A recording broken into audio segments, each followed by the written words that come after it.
তাৰমানে ভতিজীজনী হ'ল মোৰ ডক্টৰ জাকিৰ হুছেইনৰ ছোৱালী। ডক্টৰ জাকিৰ হুছেইন মোৰ সৰু ভাইটিৰ দৰে। আৰু ছোৱালীজনী জন্মৰে পৰা তাৰমানে সৰুৰ পৰা আমাৰ ঘৰতে তেওঁ ডাঙৰ দীঘল হৈছে।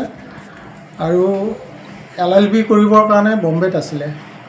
বম্বেত তেওঁ এই লাষ্ট ইয়াৰ ফাইনেল ইয়াৰৰ এই মানে কেইদিনমান আগতে এসপ্তাহৰ ছুটী পালে।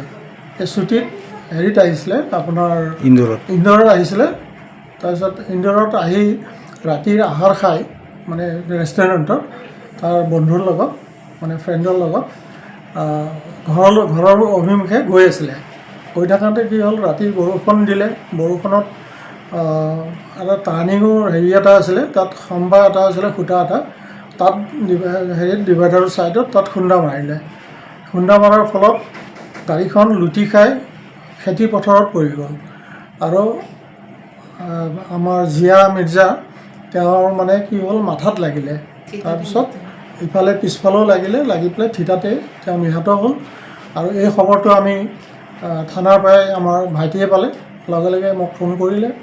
তাৰপিছত ভাইটিক পঠাই দিলোঁ। আৰু এতিয়া ডেড বডিটো এতিয়া মানে তেনেকৈ আনাৰ হেৰিত নাই। তেওঁলোকে তাতেই দফন কৰিম বুলি কৈছে, জানাজা দিম বুলি কৈছে। তাতে জানাজাটো তাতেই হ'ব ইন্দোৰত। তেওঁৰ নিধনত আমি গোটেই পৰিয়ালে আমি মানে এতিয়া খুব দুখত আছোঁ, কষ্টত আছোঁ। আমাৰ এতিয়া মানসিক একদম ভাঙি গৈছোঁ। গতিকে কি ক'ম,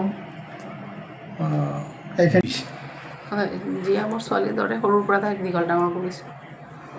তাই ইন্দোৰত গৈছিলে ফুৰিবলৈ, মুম্বাইৰ পৰা পঢ়ি আহিছিলে তাৰপিছত ফুৰিবলৈ গ'ল বন্ধুহঁতৰ লগত। যাওঁতে খাই বৈ আহি থাকোঁতে অহা অৱস্থাত তীব্ৰগতিত গাড়ীখন চলোৱা বুলি গম পালোঁ।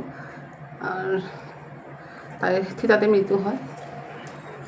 সেইখিনি কথা শুনি পেলাই মানে আমি থাকিব পৰা নাই। কি ক'ম, ক'বলৈ মানে একো ভাষাই নাই। তাই ছোৱালীৰ দৰে আছে। যদি তেওঁলোকে জন্ম দিছে যদি আমাৰ ছোৱালীয়ে আছিলে, কিন্তু আজি ক'বলৈ ভাষা নাই। কথা ক'ব নোৱাৰা হৈছোঁ, একো ক'ব নোৱাৰা হৈছোঁ। তাই ইন্দোৰতে তাইকে জানাজা দিলে। ইয়াতে অনাৰ অৱস্থা নাছিলে, আনিব পৰা নাই। সেইকে তাতে জানাজা দিলে। দুখতে মই ভাঙি পৰিছোঁ, ক'ব পৰা নাই কি ক'ম আৰু। খুব মৰমৰ আছিলে তাই, অতি মৰমৰ আছিলে। খালি যে ব্লাড ৰিলেশ্যন হ'লেই যে নিজৰ হয় সেনেকুৱা নহয়। মৰম দিলে ব্লাড ৰিলেশ্যন নোহোৱাকো মানে খুব মৰমতে নিজৰ বনাব পাৰি।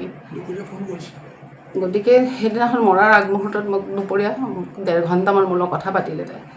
1.5 ঘণ্টামান কথা পাতিলে মোৰ লগত। তাৰপিছত সেইদিনাখনে ঢুকালে। আকৌ লাষ্ট মেছেজ দিলে মোৰ ল'ৰাক, কৈছে আপোনালোক সদায় মোৰ অন্তৰত থাকিব, মোৰ হাৰ্ট হয় আপোনালোক সদায় মোৰ হাৰ্টত থাকিব। লাষ্ট 11টামান বজাত তাইৰ মেছেজ পালোঁ। সেইটোৱে মোৰ ল'ৰাৰ আগত দিলে। তাৰপিছত তাৰ অকণমান পাছতো তাই ঢুকায়ে গ'ল। খুবেই মৰ্মাহত আমি গোটেই পৰিয়ালটো, খুব শোকাকুল পৰিৱেশ আমাৰ ঘৰখনত। কি ক'ম আৰু, ক'বলৈ ভাষা নাই। খুব আঘাত পাইছোঁ, খুব কষ্ট পাই আছোঁ। তাই আত্মা শান্তিৰ কাৰণে আমি দুৱাও ৰাখিছোঁ। আজি কোৰাণ খতম দিছোঁ, তাই আত্মা শান্তি পাওক বুলি পেলাই।